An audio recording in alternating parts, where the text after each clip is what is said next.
Hey there, pioneers! Here's how to get more passive BIOMOD slots in Subnautica 2.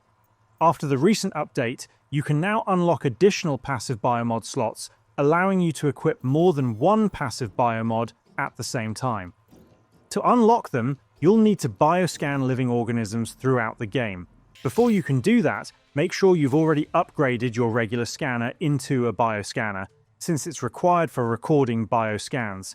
Your progress can be tracked in the Biolab, where you'll see how many bioscans you've completed and how many are needed to unlock the next slot. For example, the second passive BIOMOD slot requires a total of 10 bioscans. As you can see here, I've already completed 9, so I only need one more. Let's head out and bioscan any living creature or plant that wasn't scanned before.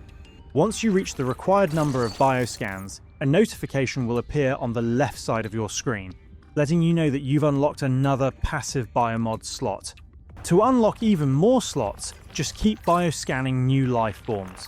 These include aquatic plants, small fish, and other creatures you encounter throughout the world. The more unique organisms you scan, the more passive BIOMOD slots you'll unlock, letting you equip multiple passive BIOMODs at the same time to better suit your playstyle. And that's all of it. If this video helped, please leave a like or comment and subscribe to the channel for more straightforward guides. Thanks for stopping by, and see you in the next side quest.